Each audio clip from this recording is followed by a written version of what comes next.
This session is probably 50, 60 years in the making, right? This session sits on the shoulders of ancestors who were pioneers and fought the good fight for us to be educated in the highest ranks of academia when we weren't even allowed to read. Okay? I need for y'all to hear this session, feel this session. I'm still catching my breath. Hear this session. Hear the healing that's going to happen, and build in your gratitude for the people who fought the fight, who are still fighting it today. Every session that we've had has been so incredibly rich with technical expertise, industry-wide knowledge, and incredible data. This session is slightly different, and you'll hear my voice quiver a bit, because when we weren't allowed on the campuses of many universities in the South, this session will talk about some of those experiences, and it will address even some of the tensions that we're feeling today, right? Because it's a hard thing to be Black in America. It was hard 50 years ago, harder 100 years ago, and it's really hard in 2022. This session is about healing, it's about grace, and it's about gratitude.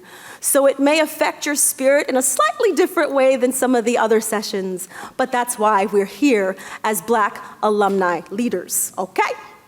Okay, so I'm gonna do the intro. Really, really happy to do it.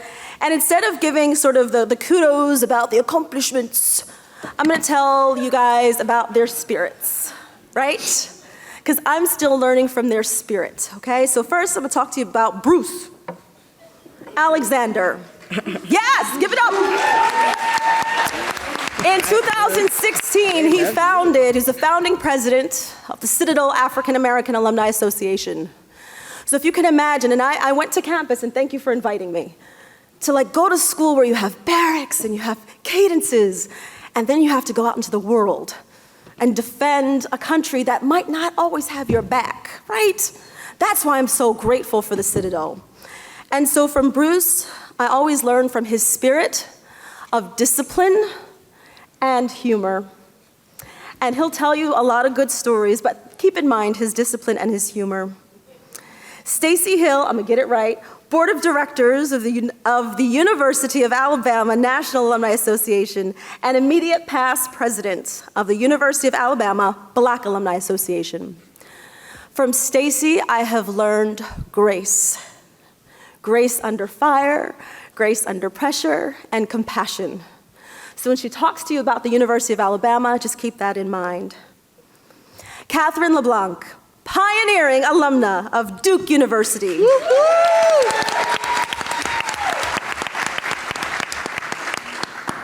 Fifth class of Black folk at Duke. Pioneering alumna of Harvard Business School. Yes, she is. 15th class of women. And she is always committed to accessing her youthful spirit. From Catherine, I have learned how to pave your way and hold space for the people who are coming behind you. Pave it and then hold it, okay? So keep that in mind. Kellye Whitaker, alumna of Clemson University. Go Tigers. Indeed. Clark Atlanta University and Georgia State University. She also serves on the Commission on the Black Experience at Clemson. From Kellye, I have learned a fantastic spirit of fellowship, celebration, friendship, and family. I grew up with her little sister Tori in South Carolina, so Kellye's family has always been a big part of mine. Thank you, Kellye. Last but not least, I am so incredibly humbled to introduce our moderator, Dr. Charmaine Royal, whose path I have been following for years now. Just got a sort of idea of connecting with the Center on Truth, Racial Healing, and Transformation. What I ask all of you is to learn about these centers. Get one on your campus, right? There are about 30 different Oh, they're about 70 now, 70 right, now, Sharon? 70. Yeah. So any university can work with the American Association of Colleges and Universities to get a center on their campus. She's a 3-time alumna of Howard University. Yoo-hoo. Go Bison. And she's the director of the center here on campus. Every year, the Black Alumni Collective is committed to incorporating a component about racial healing within each of our conferences and symposiums. Next year, we will be in person in Charleston, South Carolina, where by the good grace, we'll have 125 of you, leaders, board members, et cetera. And we're also going to implement racial healing circles. And if, everything goes the way we hope to do it at the International African American Museum, which is placed on the waters of Charleston, where our ancestors first stepped foot on these United States, okay? So with that, I turn it over to Dr. Royal, Charmaine. Thank you. Thank you, Allison. Hi, everybody. Hi. Good to see you today. I'm so honored I have been asked by Allison and the team to moderate this session. And I'm not gonna moderate, we're just gonna have a conversation. Yes. And as Allison said, this panel is going to talk a bit about experiences that the panelists themselves have had as students on their campuses, and then talking a bit about their roles as alumni. And then we're going to think later on about how we move forward. When we talk about racial healing, so I'm going to ask them to talk about aspects of racial healing and their experiences. But I want to provide a definition of racial healing. When I talk about racial healing, and I was just talking to my sister Sharon Stroh, where is she? Back there, who leads a center at Rutgers, New York, a Truth, Racial Healing, and Transformation. And I have the privilege of directing the Center for Truth, Racial Healing, and Transformation here at Duke. And that is a center of approximately 70 now, that came out of a movement started by the Kellogg Foundation, the W.K. Kellogg Foundation, under the leadership of Gail Christopher, who was a vice president and senior advisor at the time. She's now left the Kellogg Foundation. But Gail's idea of racial healing and creating this movement, Truth, Racial Healing, and Transformation, came out of her years of work as a policy expert and advocate for dismantling racism. And the idea of TRHT, Truth, Racial Healing, and Transformation, is to dismantle and to get rid of this notion of a racial hierarchy. We have been working, some more than others, to dismantle racism, to address racism. And a lot of the work has focused on the policies that need to be put in place and dealing with the consequences of racism, the health disparities, the wealth disparities, the education disparities. And all of that is important. But as a country, we've never really dealt with the root cause. And the root cause is the ideology of a hierarchy of human value, the ideology that some lives are worth more than others, the ideology of this ranking of peoples and putting white people at the top and everybody else at the bottom. It's a global hierarchy that has been created. And so the Truth, Racial Healing, and Transformation is intended to take a different approach, and it's guided by a framework that starts with narrative change. There are 5 pillars in this framework.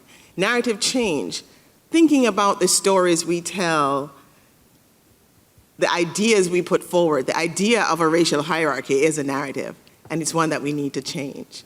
But there are all kinds of narratives out there that we need to address and change. So changing the narrative, looking at what the current narratives are, and addressing the ones that need to be changed. And then racial healing and relationship building is a core component of the framework. And racial healing is a process. It's a process. It's an individual, a collective, a societal process of replacing this ideology of a hierarchy of human value with compassion, with a sense of unity, with appreciation for our interconnectedness. So when we say healing, racial healing, that is what we're talking about. And we're not talking about healing just for Black people. There's that healing that needs to take place. But we're talking about healing for everybody, because unless we bridge the divides that we've created and that racism has created, we won't really heal as a country, as a world. So the healing involves all of us at different levels. And we also know that racism is a public health crisis. So it's not just our social and emotional healing that we need. Our bodies also need healing. Our health is affected. And not just the health of those who are marginalized and oppressed. The health of the oppressors is also compromised. So the healing involves all of us, different levels, different kinds of healing. So when I say racial healing, that is what we're talking about. And each of the panelists can talk about their own sense of healing and how they, as they talk about their experiences. So I'm going to start by asking each of them to just set the context for us and to share a bit about transformational moments for them as Black students and now as Black alumni. I'm going to start with Bruce. Oh, wonderful. First of all, I want to thank all of you all for being here, because there are many places in your life that you could be. Thank you for taking the time to be a part of this. What I will tell you is that as a kid growing up in Georgia, I was fortunate enough to have 7 football scholarships and 5 baseball scholarships to go to any school, those schools that had come to recruit me. I also had a naval appointment to the U.S. Naval Academy. The Citadel was the only school that offered me to be able to play 2 sports and graduate in 4 years. And they showed me exactly how I was going to do that. What I didn't know was that me thinking being in Georgia and going to South Carolina that I was going north, that I would be treated better. All right. There's a whole different level of white folks in South Carolina.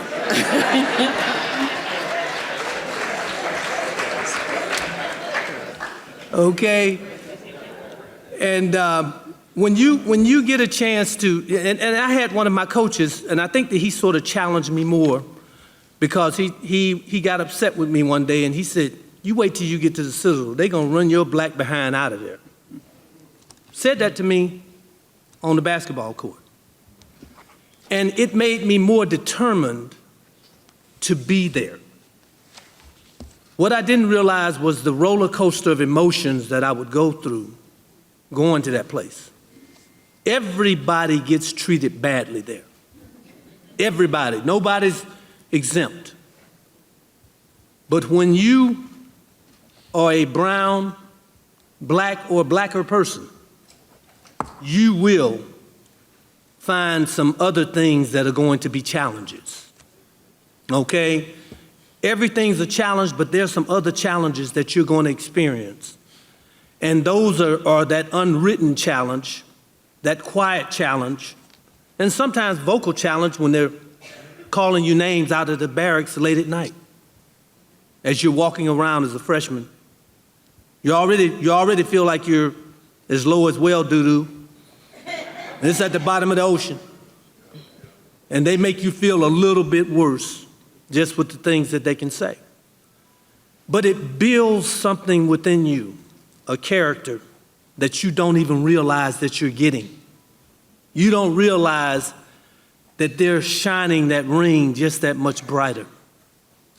And when it's on your hand, it shines that much brighter than it does when it's on their hands. As they say, iron sharpens iron. We got iron and the wire brush. Okay?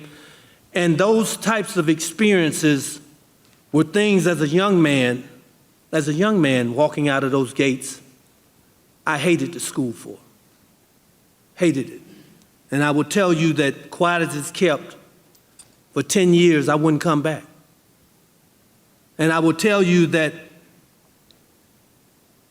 I was a product of my environment because nobody ever came back to see me. I never saw an alum come back. with the exception of my dear friend Alvin Perkins. And he was 3 years ahead of me. And he only came back to pledge me when I was online.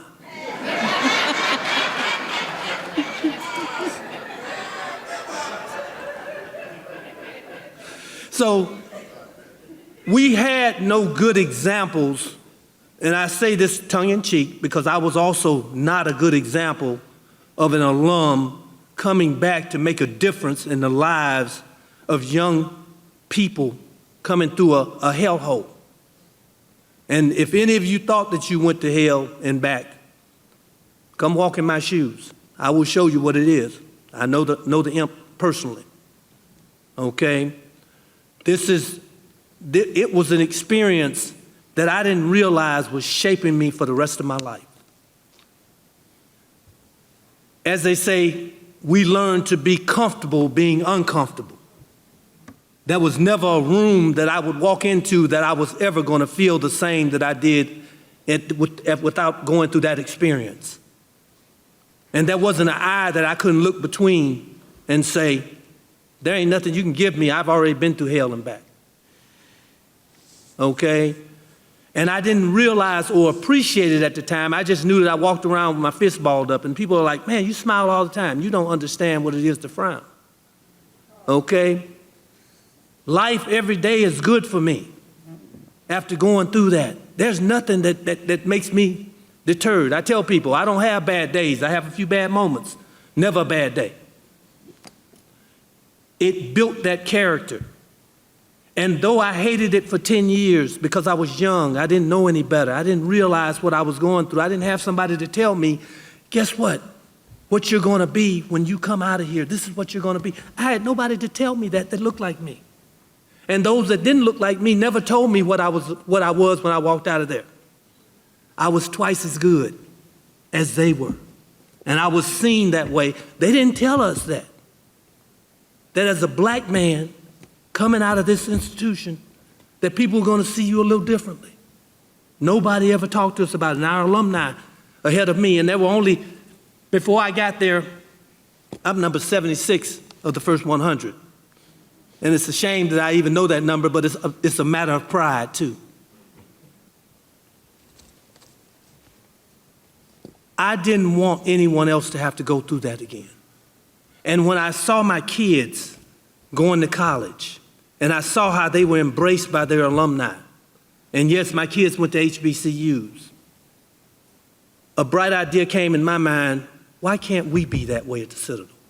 Why can't we take care of our HBCU students? Because they're making history every day there. Those young brown and black kids are making history every day.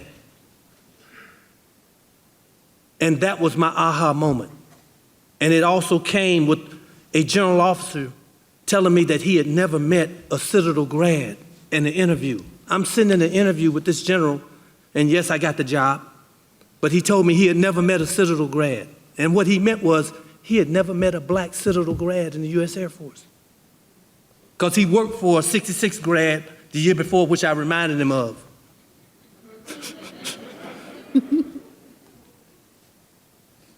Those are the kinds of things that let you understand it's time to go back. It's time to get your head out the sand. It's time for you to let the world see and to let others know what's important. But I will tell you, that was a time in my life, and it was a dark time, and it became brighter when I got to go back and make a difference in those young people's lives. Thank you, Bruce. Thank you. All right, Stacey, let's hear from you. Okay. Well, Bruce, I don't know. So I got to the campus of University of Alabama in 1995. And what I will say for my experience in the 90s, it was an interesting time, but I think it was an interesting time when you look at America compared to how you look at America now. When we were time when I was there looking at this time of, I don't want to say utopia, but we did have I had a very good experience at the campus. However, that came from decades and generations before, making sure that by the time that we got there, that there was this environment that we were able to go into. And it is really built on the idea of this circle of support within Black UA. There were systems that were in place, not formalized and stuff, but just were there that kind of let you know there were safe spaces created for you. And a lot of them were on the social aspect side of it, but the social aspect also led into the academic world too. You could go in a classroom the size of this auditorium, which was a normal thing to be in your freshman English class, and there's 200 or 300 people in it. But walking in that class, you're going to see people that maybe you have seen on, at Power Hour, which was the 12 o'clock break where everybody would go to the student center. And that was your first introduction of really getting to meet people. Because I look out in the audience, and one of my closest friends, some 20, almost 27 years later, I met him, OC Fulford, at Power Hour. And that has been like this thread of, being connected. I think, my mom went to Alabama, and that was in, the very early beginning. She was married, she had a child, and this was in the 70s. So, she could probably count the number of people she would see on campus in her classes, and then she would leave. So she didn't really have the experience with the fact that she was there. And then my sister went to Alabama as well, and as she's 10 years older than me, so from 85 to 89, I'm watching her experience while she's there. And then, later, when I started in 95, I kind of had this view of what it should be like with this circle of friends. I'm seeing her still be friends with them. I've seen the experience of being on campus, what it was like, with the sorority house, with the, the girls' dorms, and just them being together and how they interact as well. And in my head, that was what I was supposed to have. And then you also had the images as well with us in the 90s from a different world. So it set the stage for Black people being in college. And one of the things also for me going to Alabama and making that choice is that I am now, when I think about it, incredibly lucky that I had the opportunity to grow up in Talladega, Alabama. And so I had the foundation of Talladega College to make sure that it instilled in us, the folks that were in the college prep program, that were in Upward Bound, and all of the things that prepared us for the world outside of our town, our high school, all of that I was going to be prepared to be in any environment. So I think that because of all of the things that had been placed, or the vision, as Bruce says, to give back and make sure that you're preparing this next generation, that once I stepped on that campus, I never felt like the only. Where there was plenty of times in that K through 12 experience where I was the only, but I always had the home of Talladega College for that. And so when I got to the campus of Alabama, I was still prepared to find, where's my circle? Where's my people? Where do I find my safe space? And then once you're there and you're in that safe space, it was also ingrained in us that it is your responsibility, it is your duty to continue to have this safe space, to create that safe space, to make it stronger, and make sure that the next group that comes behind you is going to, be a steward of that. One of the reasons that, we even started Black Alumni Association, and it's not even a starting, it is a rebooting of it, because we had groups in the 80s that were obviously our 70s alum that started what we called Bama Network. And then that kind of died down, and then we had Greek Reunion, which came about every 5 years, so you had that network there. But then we felt like that wasn't enough, and then that's how we came with African American Alumni Network. But that morphed into what is now Black Alumni Association because we wanted it to be formalized. We wanted to make sure that the students that were coming in, that alumni that had, maybe lost connections and were not as close. There is a certain group of alumni that are very close because of the experiences that we had in the 90s and the early 2000s. But there is a break and a gap there, and so we become this bridge between our 70s and 80s alum and then our students that are there now and our newer, younger alum as well. And so when we created Black Alumni Association, it was us going back to that very real sense of duty and sense of responsibility to continue to create those safe spaces, not just on campus, but also for our alumni network as well. Celebrating ourselves. That's something that is incredibly important. We don't wait on the university to do that. Do they come along? Yes, they follow, but we don't wait on them. We do it ourselves because no one is going to celebrate us the way that we celebrate us. And that's something that's been really important in bridging that gap between alumni that love the university, that pour in to us, but don't necessarily come back because they didn't feel safe. And for the alumni for the students that are there and recent alumni that have maybe not had that same connection that this moment of time between the 90s and early 2000s, maybe late 80s had, and trying to, one, heal that, as you say, and restore that and strengthen that relationship and that importance of having this continuous thread of support. So all of that is kind of instilled in me and the rest of the people that serve on our board, that volunteer with us in a number of ways, just really connecting people. And I feel like that's what we try to do with Black Alumni Collective as well. But I think ultimately, because of the experience I had, it's important for me to be able to share that, to continue that, and to be a part of it, and not just talk about it, but really actively participate and be there for those students, for my fellow alum, and for future alum as well. Thank you, Stacey. All right. Thank you. So, Catherine, what were some of your transformational moments in your experience at Duke? Let me begin by saying what a beautiful moment it was yesterday to see all of you in front of Duke Chapel.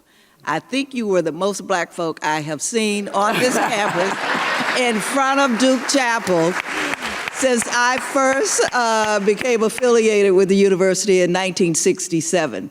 Now, I know that was before you were even a gleam in your mother's eye.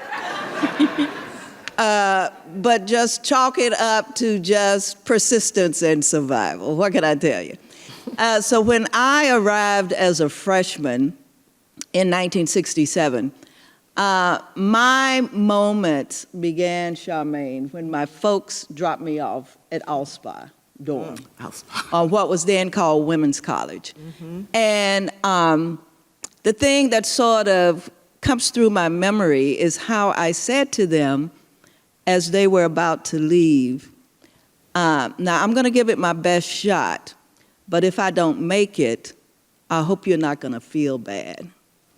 And the reason I said that, and I didn't share with them the reason I said it, is because this American society had done such a good job of impacting the psyche of so many of us. Because all of the negative images said that we're not smart enough, we're not good enough, we can't compete, And even though I was an A student all of my K through 12 experience, I was a National Achievement Scholar, I still heard those voices in the back of my head. Do you really think you're going to be able to make it? I had never been around white folk before because, of course, I grew up under segregation. And I can remember that after first semester, when I worked very hard and I made the dean's list, I remember saying to myself, oh my goodness, I am just so happy that all of those things that they told me were big lies, right?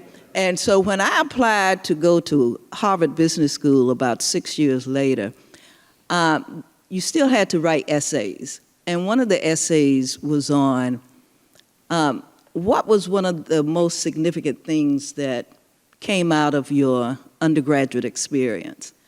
And what I said was just fully appreciating how dastardly this country had impacted on the psyche of so many young black kids like myself. And what a revelation it was to come to appreciate that none of that stuff was true. Mm-hmm. So we get to campus, and I think when I came in, there were 8 black women in my class, and we were scattered throughout the dorms. My class was also the largest class of black students to come in to Duke, because up until then, there were about 20 students all freshmen through seniors. And so when we came in with 40 students, we made, there were 60 of us. It had very positive implications because it meant that we could have a collected group of folk that could possibly do some things if that was what was needed. So we started to meet each other. And one of the things that we discovered that a lot of folk were feeling isolated, and the African American Society had probably just gotten started. And that really became a place for us to find community. It was also a place where we could exchange some of the stuff that was going on campus and talk about some of the things that we were encountering. And those things ranged from going to the football games and having the sanctioned university band play the Confederacy's fight song, Dixie. And, some folk didn't quite understand why it was such an insult. But of course, it's an insult because the folk who were playing it as their fight song really wanted to keep my folk enslaved. And so why would you want to play a song like that after you have invited black students to this campus? The other thing that was sort of interesting is that Jim Crow laws were alive and well in certain aspects of campus life, starting with the president, who belonged to a country club that was segregated, that black folk could not attend. We had one black basketball player. In fact, I think C.B. Claiborne may have been the first black basketball player. And because C.B. was black, when the athletic department had their sports awards program, C.B. could not attend. Now, you would have thought that the university would have found another venue. You also may have thought that either the president of the university would have resigned from the segregated country club, and there were lots of professors who belonged there too. But for whatever reason, those kinds of things just didn't tend to impact people's thinking or their morality. So it became clear to us that the administration really had not done anything to prepare for our arrival. They didn't know anything or ask about our cultural or social needs. When the guys went over to what we called the dope shop, where the barber shop was, there was not a black barber that could cut their hair. Let's just say there was no such thing as soul food in any of the cafeterias. But, you know, there were beautiful black people on campus, and they were usually the people who were doing the housekeeping, who were serving the food, cooking the food. And quite frankly, they are the ones who gave us a real sense of family and home. So it should not be surprising that when there were attempts to try to get a living wage for these beautiful people who we found here, that was something that we could very strongly support. We also discovered as freshmen that even though the classes before we got here had tried to communicate with the administration about making changes, nothing had happened. And so when our group got here and we started getting this critical mass of people, we started talking about other types of action. The other thing that was happening is that the Black Power movement was developing and growing in this country.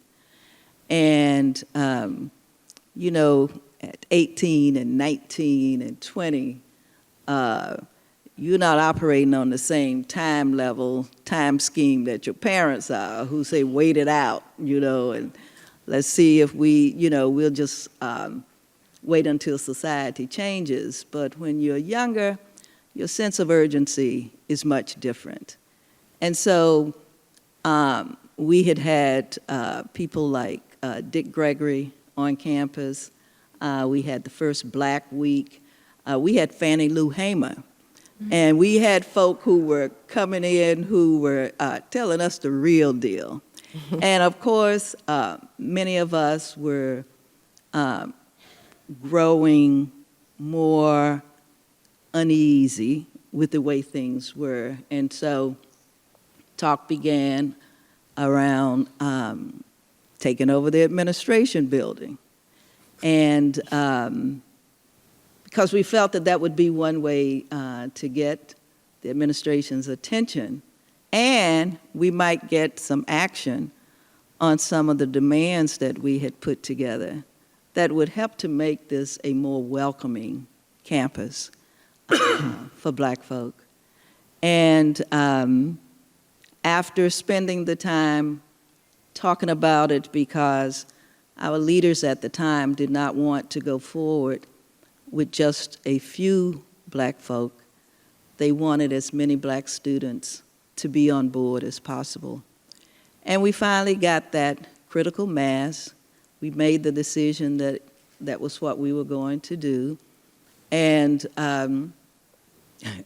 when I think about some of the deliberations that we have, I can't help but smile, because we had a large degree of naivete, but you know that comes with being young. And so we had put specific plans in place. We had outside spotters with walkie-talkies. We had decided that we didn't want our athletes, because another class had come in, and so we had some of the first Black football players, and we didn't want them to lose their athletic scholarships. And so it was agreed that they would stay on the outside with the walkie-talkies and keep us informed on what was going on.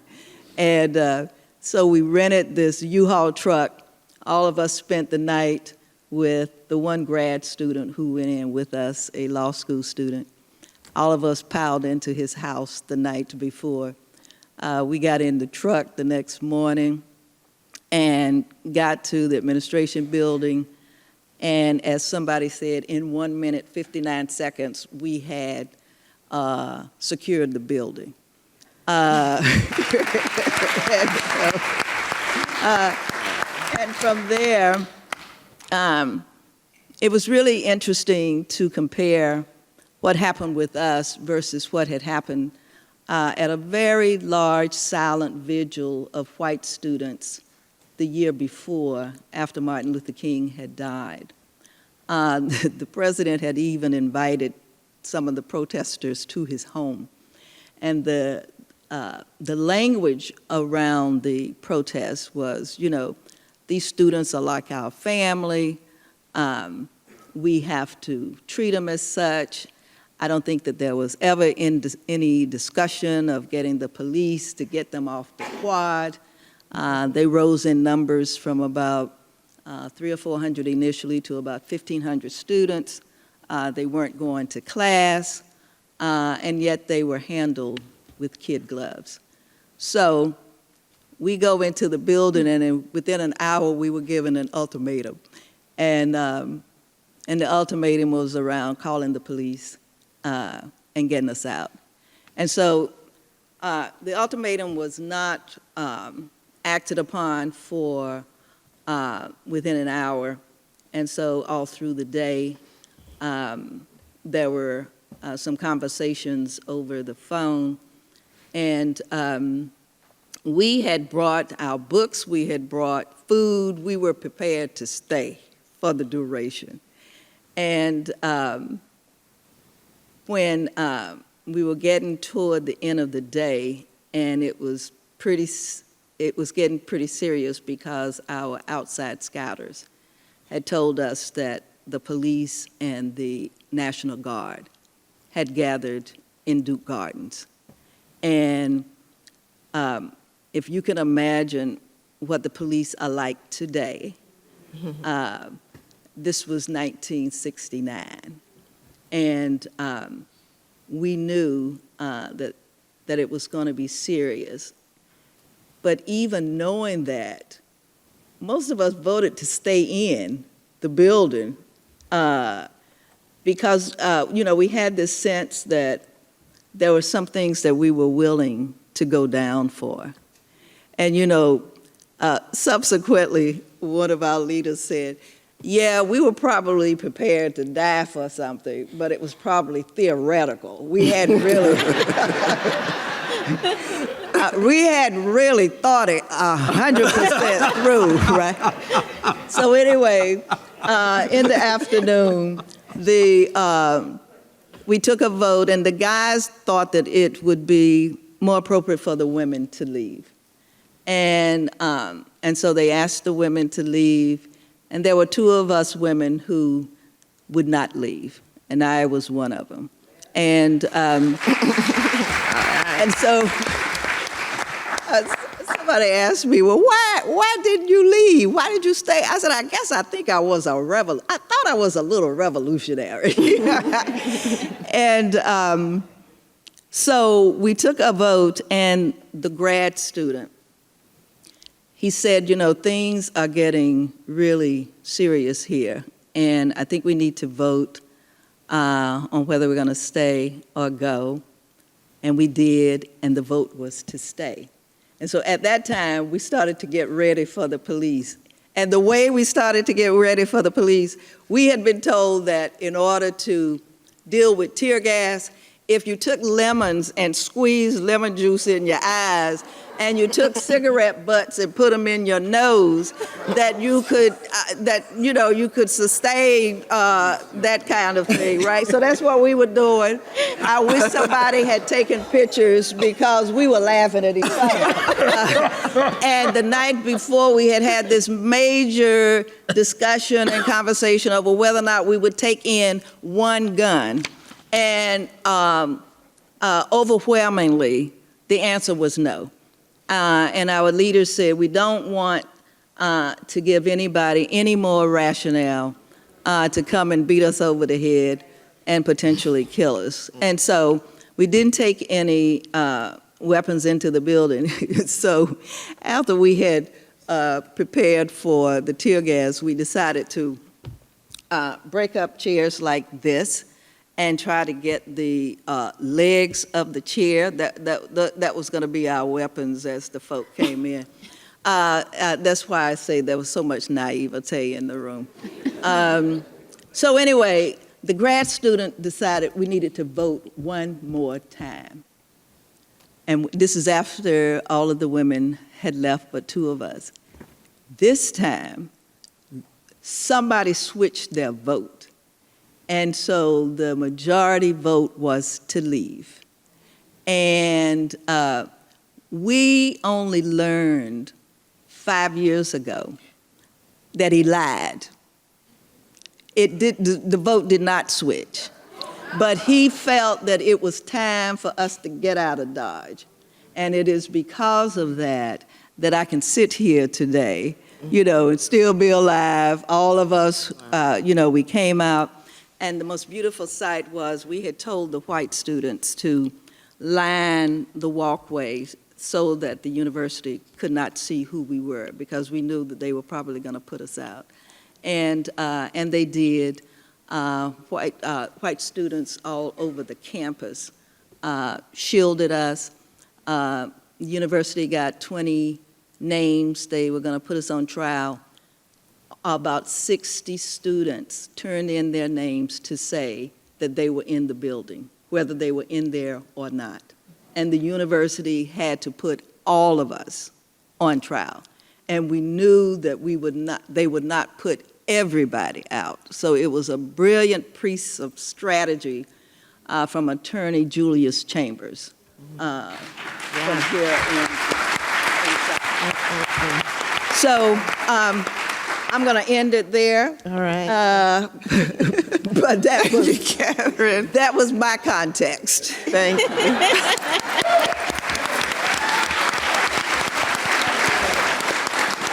Thank you, Catherine. Yes. Indeed.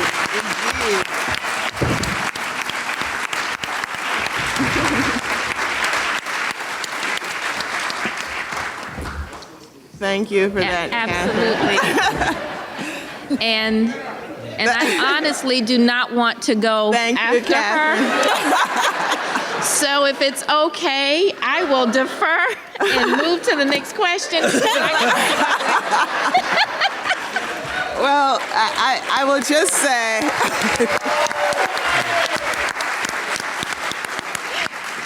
I will say to you, Catherine, thank you. It's because of students like you back in the 60s that I am at you today. Thank you. And if I can say this, I met Catherine in 91. Mm-hmm. I was surprised to see that we would be sitting on the same panel, but when I entered at Clark Atlanta for the MBA program in 91, Catherine was actually there, working with the dean, and so I am privileged to be sitting next to her today, and she's just an amazing person and has always been available and a mentor for all of us for all of these years. So again.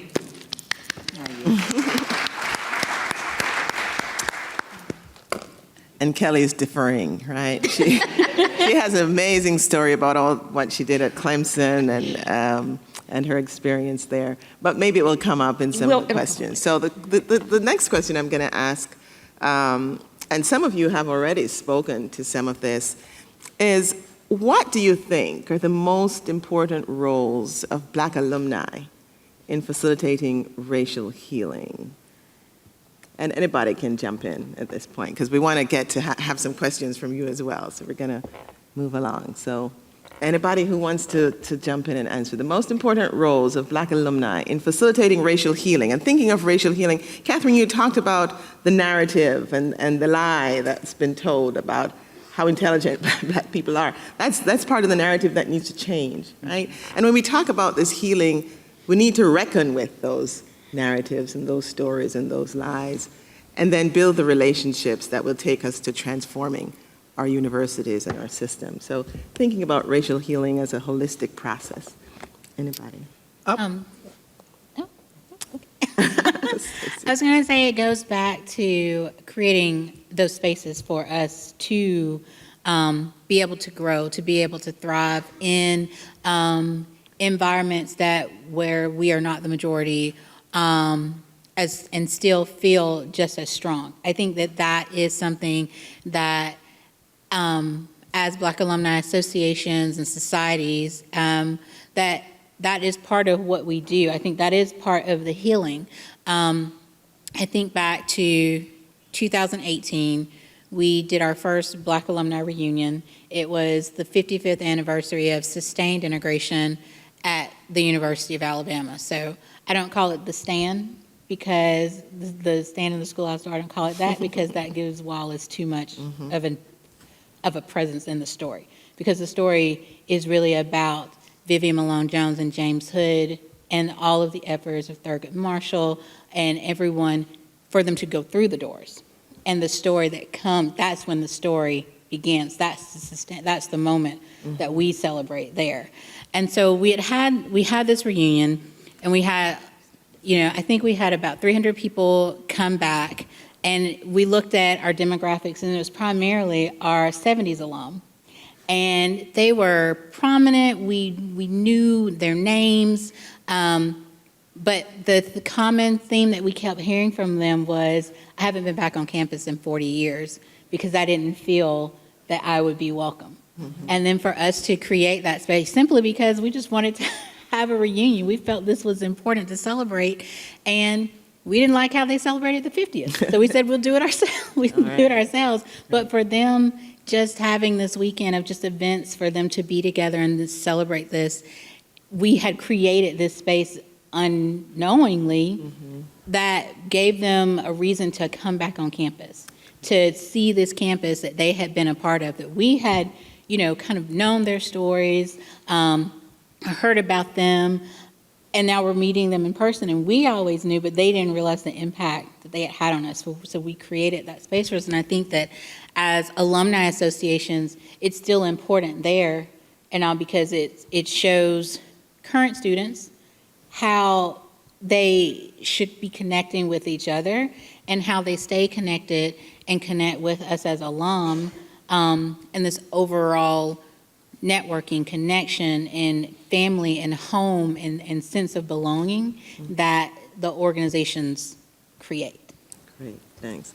Let's hear from Kellye, because I should have had you start off, because we didn't hear from you yet, Kellye. So. I know from personal experience in some of the events and activities that we've planned at Clemson, it has been a challenge getting some of our firsts to come back to campus. And someone mentioned yesterday, can't remember whether it was Ms. Borders or not, but about feeling and understanding about having some compassion and understanding whether folks are in that healing process. And one person in particular, I hope it's okay to say this, but Harvey Gantt, he was actually the first to enroll and attend Clemson. And a lot of folks don't know this, but his wife, Lucinda Gantt, was also the second student to enroll and attend Clemson. In fact, she may have been the first Black female. Okay, and so often they're very active on campus, but I can remember it was not until my junior year that I'd actually met Harvey Gantt, my junior year. And I remember whoa, where is everybody? Where are the alums? We see some folks, some of the younger folks coming back, but the older ones, it was very difficult to get them to come back. And even now, I think we celebrated our 50th year of integration 3 years ago, and it still was difficult to get the first to come back and to celebrate that. And we had some holes. I'll be the first to tell you, we had a lot of holes in that celebration because the university was not comfortable with peeling back the layers and talking about things, although the alumni wanted to do that. They were afraid of the bad press. They were afraid of the donations going down. And those of us who were in a position to speak up, were probably also afraid of what that would mean to them and their status in working with the university and getting access to go to tickets to the games and sitting in the press box and that kind of thing. But we need more people to understand that, first of all, there's a healing that's taking place, and how do we get people comfortable talking about that healing, and having someone that's trained to be able to facilitate that conversation. I'm happy to hear about the institutes that are around, because I definitely think Clemson, if they don't have one, they need one, and everyone else here as well. So that's what I've experienced in that. Can I comment on older alums not wanting to come back? It has a lot to do with just being very ambivalent about the university itself, some alienation, and we had a reunion of the takeover of the building. In our 50th anniversary was in 2019. And there were a small group of us that started the discussion because we just wanted to see our folk, some of whom we had not seen in 50 years because they would not come back to homecoming. They would not come back to anything else that was being held. And it was because of that strong ambivalence. It's almost like being schizo. On the one hand, people are proud that they were able to do the work and actually graduate. But on the other hand, when they think about some of the things that they endured while they were here, they don't have any desire to come back. And when the university makes appeals for giving, folk will say in a quick minute, I'd rather give to the United Negro College Fund, NAACP, and other organizations that really impact my community more completely. And I know that for the 50th, a lot of us were on the phone a lot to convince folk to come back. And initially, we did not think that we were going to get any support from the school. We just wanted to see each other before we died off and folk got too sick to travel or whatever. We literally just wanted to get some hugs and give some hugs.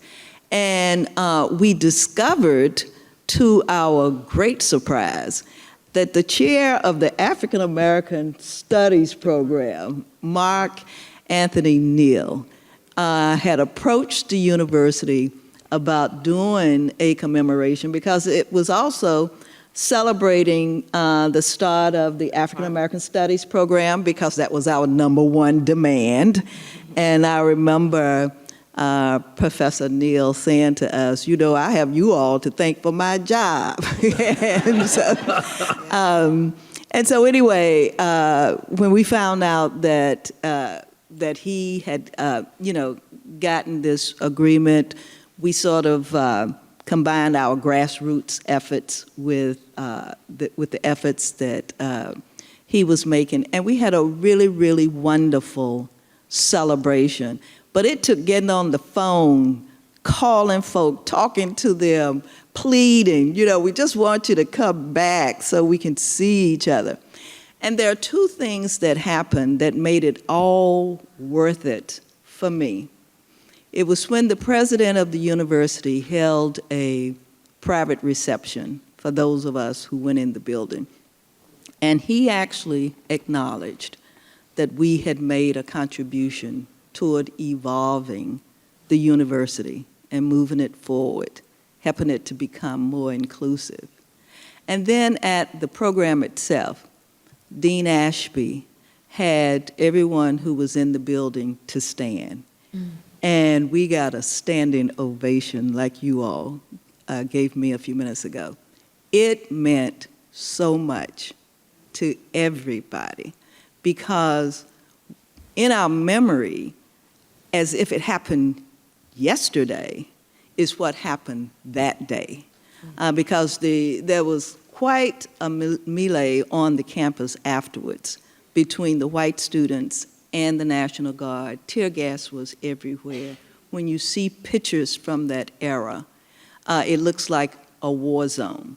But it was after we were out of the building, and so we sometimes say, well, my goodness, if that's what was happening on the campus with the white students, what did they have in store for us, right? So anyway, but telling the truth, that's my number one recommendation. Tell the truth in terms of getting to the healing, and then recognizing and acknowledging folk who really have made a contribution to the university. Right. Thank you, Catherine. Thank you so much for that. I know we're running short of time, so let's hear some questions from you, from the audience. Anybody has questions for our panelists? We see someone there. Sure, come on down.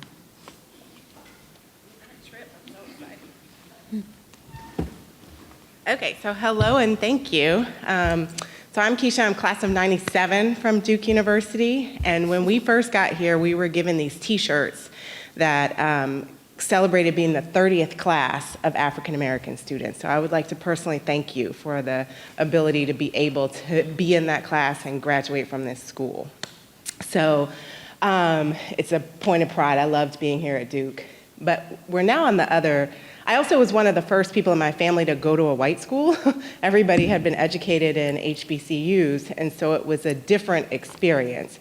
I'm also a parent of two college-age students, and I'm curious what you would tell students now who are tired and are dealing with the parents and students who are dealing with the decision, do I go to an HBCU or do I continue to fight the fight at some of these PWIs where the climate is changing a little bit? It was very welcoming when we were here, but some schools are not as much, and they're having some racial incidents, and you're having this tension of going, what do I do and where would I go?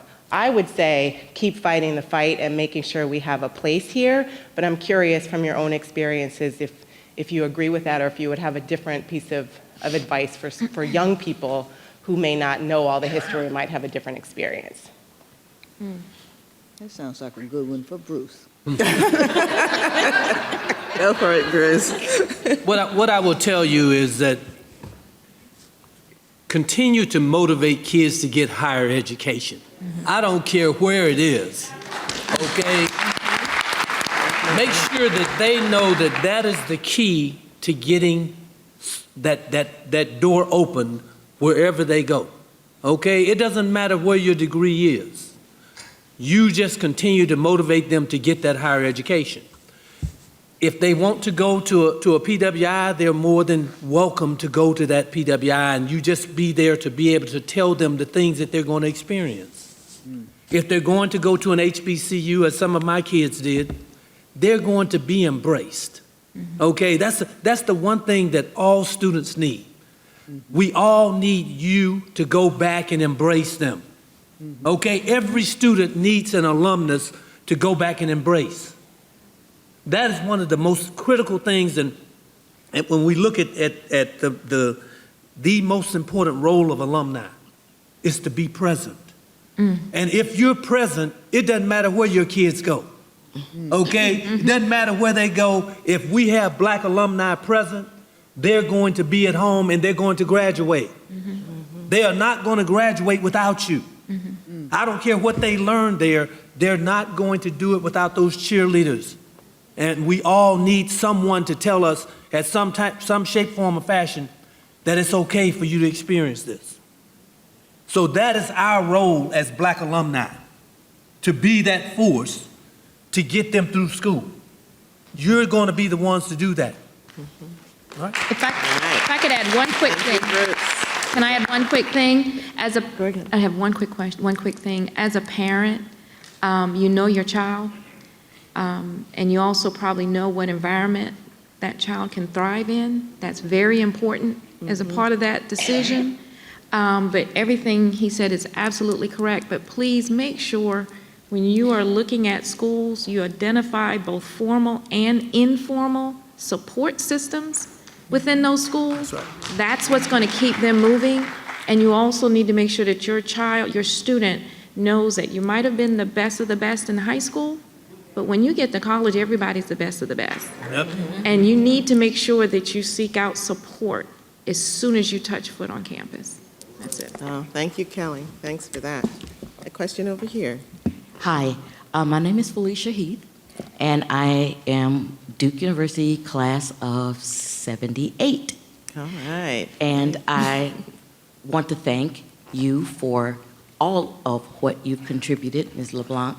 I'm sure there are lots of things that we would not have had. Me in particular, when I came in 74, I was on the women's gymnastics team. And that wasn't something I saw anywhere, but it was something I loved. So I did that. My team was extremely welcoming, but I'd overheard other students like me saying, "Why is she doing that? What's wrong with her?" Well, I didn't come for basketball, as you can probably tell. And I am standing on like the third step, in case you didn't notice. But the thing that I learned, I was one of those who took me a long time to come back. I didn't come back until the 50th. And the reason I did not come back was because when I looked at Duke, I classed it as the most failure I could have packed into 4 years. And it wasn't so much that systems were against me, it's just how alone I felt. I know there were classes in front of us who had a lot of people and they stuck together, but perhaps because of some of the things I chose, like my sports, I felt very alone. And I lived in California at the time, so for 38 years. So when I did start to come back, I didn't see anybody in my class. And that was a long way to come not to have a hug or two. So for everything that has happened since then, I thank you from the bottom of my soul. Thank you so much. Thank you for that. All right, let's take a question over here. Okay, before I get into my question, I do want to thank Duke University for this experience this weekend. I think that was Allison's idea when she created this, because Duke has been so welcoming as a university to this weekend that I just had to take this moment to say thank you to Duke University and all of the Duke alums who've been on panels, to every other alum, but the Duke alums, I just see the excellence in Duke. So I did go to the Student Center and buy some, even though I'm a proud Alabama grad, I bought some Duke University swag. So when I go back home to Atlanta, I will wear it proudly. Well, here's my. So glad. So here's my question. And Ms. Catherine made me think about it. When she stated in the 60s there was a rise in the Black Power movement. But then to quell that, in the 70s, 80s, and definitely the 90s, the term African American started to be used. Because do you all believe that's a softer, less threatening term, or is there no difference? But lately there seems to be a reemergence of the usage of the term Black alums. Like, is there a shift in thought processes, or what do you all think about that as some dynamic with those changes? I will tell you that I feel that both are strong. They're interchangeable. As long as you don't say minority, you okay with me.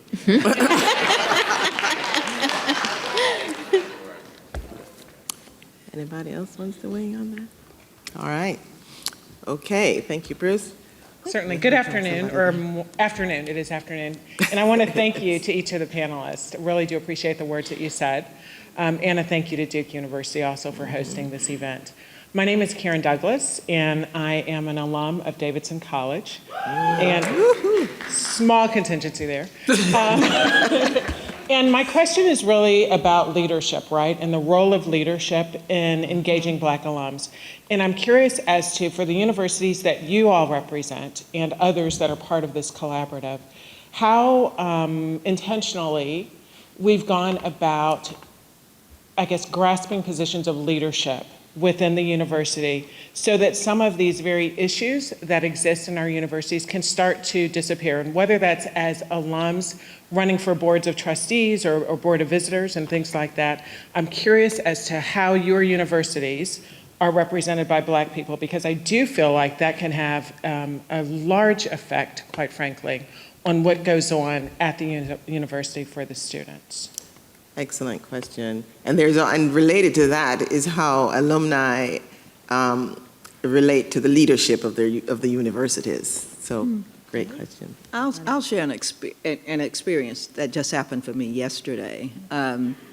The Alumni Council for the university, who has representatives from all over the world, representing various regions of the world, they're meeting on campus, and they had created a program where they wanted to get more exposure to student activism on the campus.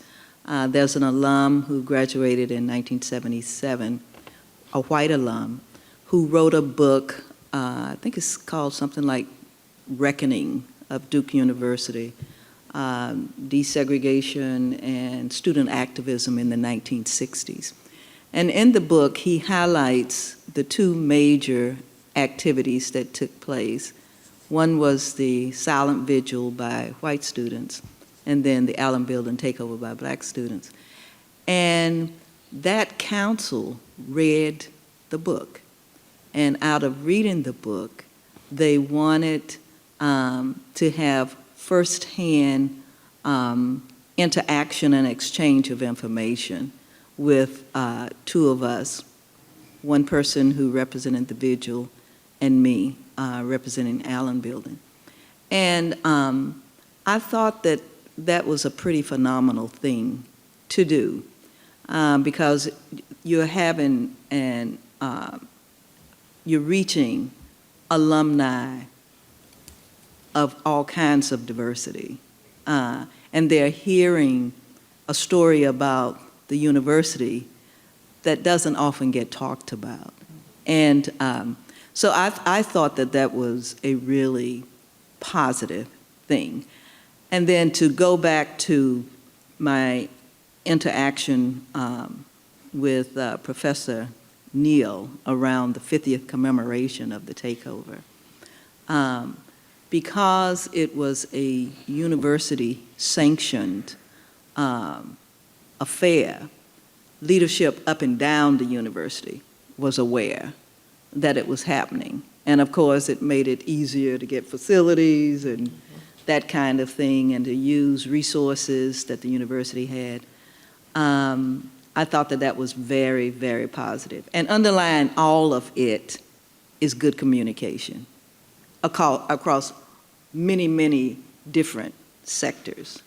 And so that would be my answer. Communication, communication, and communication. Great. I will echo that, because we have a monthly conversation with our president. As the president of our African American Alumni Association, I talk to him on a monthly basis. And it didn't have to be scheduled. It was just a time for us to talk. Because we don't work for the college, we can give unfiltered conversation. And that within itself, as ducktelling on the communication effort, you've got to have those channels up and down the line, okay, at all different echelons. You know, we've got someone on every board that's communicating with that board chair. Every board in the school has someone from the Citadel African American Alumni Association on it. And that was not by circumstance, it was by design, that we had them run for those positions. I will actually step into the chair as the chairman of the board for the School of Humanities as the first African American to be a chair for them.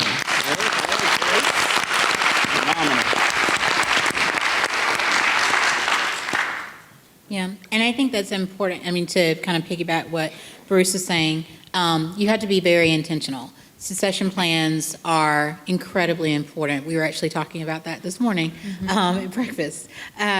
but succession planning, going and identifying those student leaders so that you are continuing this pipeline into your leadership. Because if they're committed as students, and I was a committed student.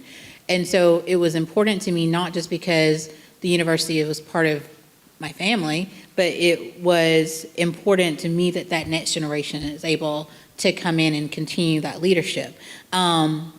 So for our board, our national board, you're invited for that. So you're tapped to be on the board. So for us, the succession planning, the training, the development of that next group of people is really important because we know that that's a tap and not, we don't run for our system is different. I mean, and every system is going to be. But to have that pipeline, that draft board of folks that you can say, this person's ready. And then you start saying their names in the rooms they're not necessarily in. It's also important to be very intentional on the committees that you become a part of.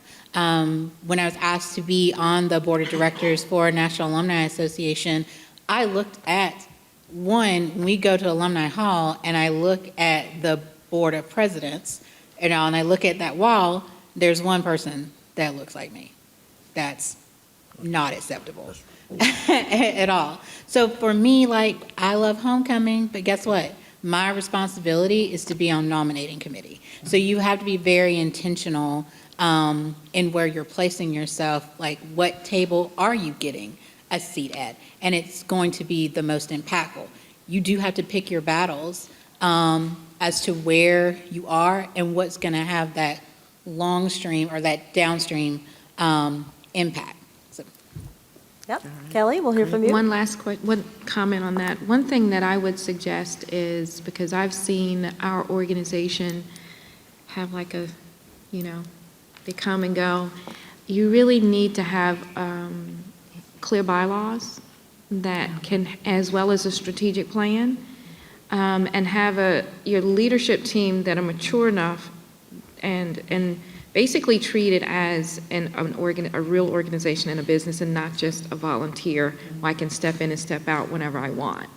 And make sure that your bylaws allow you to make some adjustments if things aren't going the way that, so definitely, be very intentional, but definitely make sure that you have a clear path of where you want to go, how you want to go, who's going to help take you there, and have a good pipeline. Yes, and before Michael asks his final question, one other point is that, through the relationships you're building right now today, you have access to 45 schools, 45 sets of bylaws, and all the documents that you need. And if we can be helpful just within the collective, either our board or others who have been a part of this work, you never have to reinvent the wheel. You've got a system of trusted friends here in the room. So Michael, you stand between us and lunch. What you got? Sorry. First off, I want to say this. Come on. This was absolutely beautiful. The spoken word is the most powerful force in the universe. Yes. How we speak to ourselves matter. Yes. How did you speak to yourselves during those challenging moments that you spoke to earlier that you could share with us? Like a personal quote, a personal spoken word. Beautiful question. Thank you. Beautiful. Thank you. Beautiful to end on. Yes. I will tell you that I said mine. My quote is, I never have a bad day, just a few bad moments. And during those times, you're going to have those bad moments. Don't let them be few and far in between. Have a short memory, as most defensive backs do. And continue to move forward, because how you're perceived is how people are going to treat you. Okay? How you greet people is how they're going to receive you. So every day, find something that's good about that day. Just the fact that you got up in the morning and breathing. You have been blessed. That's right. Okay, so I will tell you, stay positive, because those around you will be positive. Okay, every day, find something good about the people that you're with. And that it works in your workplace, it works in your social life, it works in your family life. Thank you, Bruce. For me, it is just let me get to the circle. That has always been, whenever I had trying times at school, when I have trying times right now as a professional, as a full-grown adult, let me get to the circle. And a lot of, like, that's where I get my energy from. I appear to be extroverted. I am actually rather introverted because people drain me. But I know that they do, I'm sorry. They do, but not, and I don't say that in a bad way. And so because I like to give a lot, and then I find that, I will get drained. But in all situations, as long as I have my circle, and even at school, as long as I had this expanded circle, I knew I would always get energized. I knew that someone would have something for me, a word, a smile, a joke, a hug that was going to charge me back up for all the things that I needed to do, and I, or things that we were facing at the time. Just having that circle to either lean on or be that person in that circle for them. And also, even now as an adult, I still lean very much on that same circle that's been there for years and years, and new people too. So that's me. I'd say that during the time that I was here, the message was there is power in unity. And I think I shared with you some of the examples of how we just really relied upon each other. And the one that I do for myself right now, all things work together for good for those who love the Lord. Mine is very short and sweet. My fellow AUC folks in here, especially my fellow Clarkites, find a way or make one. That's right. All right. And we'll hear one final Great. word from Dr. Oh, my Royal. goodness. I don't even know if I could add to that. I would just like to thank the panelists. Your stories, your narratives, your courage, and the wisdom that you bring to us. There are just no words to describe that. And thank you so much for what you've done for all of us in terms of our experiences as Black alumni, and the way that you've paved for us and those to come after us. Thank you so much. Thank you. Excellent, thank you. All righty, we'll now take a break, head to the Broadhead Center for lunch. Please be back at 2:15 for our incredible panel discussion, which is the new Black Wall Street. Before we start making noise, I'll ask members of the Planning Committee to please join me here. Wow. Members of the Planning Committee, please join me here. I got something good for you. You are good.